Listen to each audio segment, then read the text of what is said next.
In the moonlit town of Lake Tahoe, California, nestled beneath the towering pines, a chilling tale of intrigue and terror unfolded. Christy Wilson, a vivacious young woman with a penchant for adventure, vanished into the night, leaving behind a trail of unanswered questions and whispered rumors that sent shivers down the spines of locals. Christy, with her radiant smile and magnetic charm, was a familiar sight at the local casino. It was here that she crossed paths with Mario Garcia, a dark and enigmatic figure whose very presence seemed to cast a sinister shadow over the unsuspecting town. As the clock struck midnight on that ominous night, Christy and Mario vanished into the darkness, their footsteps echoing eerily in the empty streets. And from that moment on, the town held its breath, gripped by a sense of foreboding and dread as the days stretched into weeks and Christy remained missing. Rumors swirled like autumn leaves in the wind, casting suspicion on Mario Garcia and his possible involvement in Christy's disappearance. Yet, despite the mounting evidence and chilling whispers that permeated the night, the truth remained elusive, buried beneath layers of deception and deceit. It wasn't until a chilling discovery, a discarded box of latex gloves stained with Christy's blood, that the town's worst fears were realized. The once idyllic streets of Lake Tahoe became a haunting reminder of the darkness that lurked beneath the surface, as authorities closed in on their prime suspect. In a courtroom spectacle that rivaled the darkest of nightmares, Mario Garcia stood trial for Christy Wilson's murder. The air was thick with tension, as witnesses recounted tales of terror and betrayal, their voices trembling with fear as they stared into the abyss of the unknown. But even as justice was served and Mario Garcia was led away in chains, the town remained haunted by the memory of Christy's disappearance. Her ghostly presence lingered in the shadows, a silent reminder of the horrors that lurked just beyond the veil of darkness. Months turned into years, yet the mystery of the vanishing blonde continued to haunt the town of Lake Tahoe. Ghost stories and urban legends sprouted like weeds in the fertile soil of fear, each one more chilling than the last, as the truth of what happened to Christy Wilson remained hidden.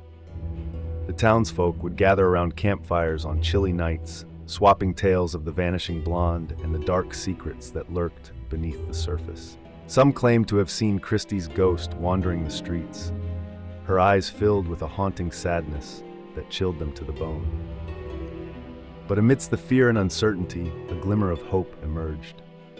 Christy's family and loved ones refused to give up the search, tirelessly seeking answers and closure in the face of unimaginable loss. Their unwavering determination inspired the town to come together in solidarity, united in their quest for justice. And so, as the moon cast its silver glow upon the town of Lake Tahoe, the chilling tale of the haunting mystery of the vanishing blonde stretched into the night, weaving a tapestry of fear and uncertainty that would linger for generations to come.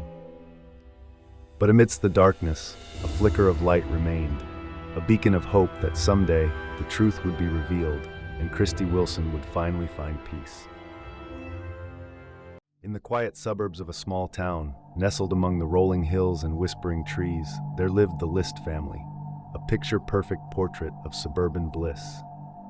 John List, a mild-mannered accountant, provided for his family with unwavering dedication, while his wife Helen tended to their 3 children with love and care.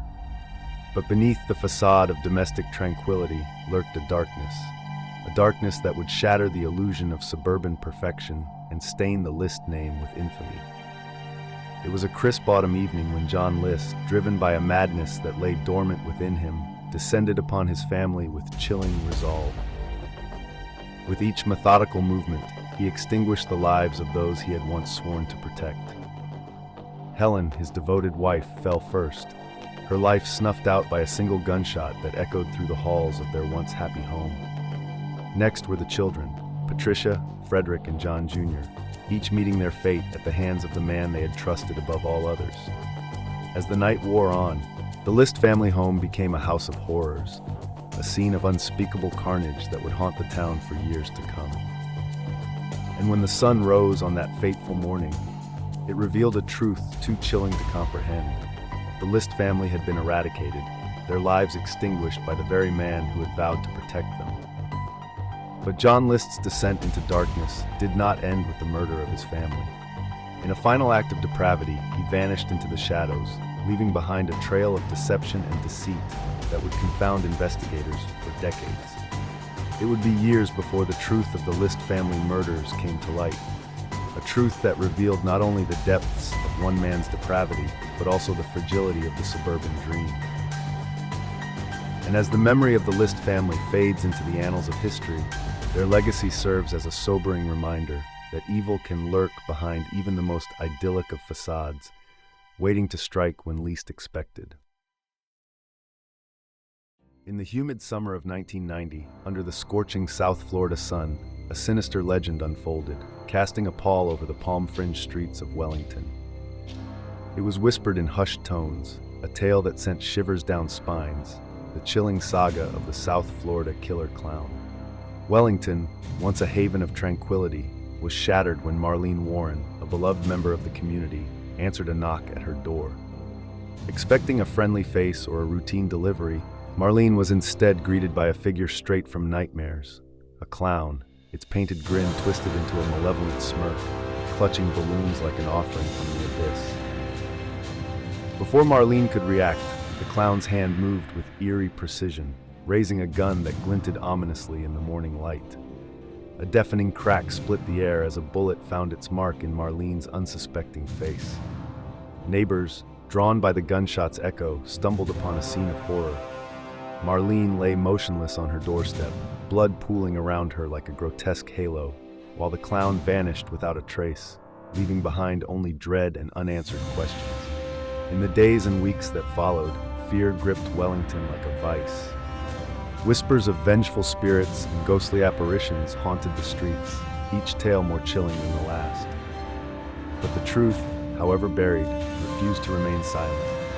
In the depths of the investigation, a sinister plot unraveled, exposing the true face of evil that lurked behind a facade of innocence.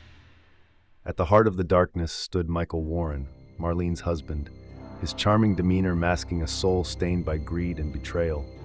It was revealed that Michael had dabbled in a web of illegal dealings, insurance fraud, gambling, and darker secrets yet untold. Yet, it was his affair with Sheila Keene, a woman with a chilling penchant for clown costumes, that proved to be his downfall. Together, they conspired to orchestrate Marlene's murder, driven by a toxic blend of lust, greed, and thirst for power. Sheila, disguised as the clown of nightmares, descended upon Marlene's doorstep like a specter of doom. Her laughter twisted into a chilling cackle as she pulled the trigger, snuffing out a life in an instant. But justice, though delayed, could not be denied. In 2017, nearly 3 decades after the harrowing crime, Michael and Sheila faced the consequences of their actions, their smug facades crumbling in the face of irrefutable evidence. The tale of the South Florida killer clown of 1990 remains etched in history as a grim reminder that even in the most idyllic of settings, darkness can lurk, waiting to strike when least expected. And as the sun sets over Wellington's palm-lined streets, a haunting chill lingers, a stark reminder that some nightmares never truly fade away.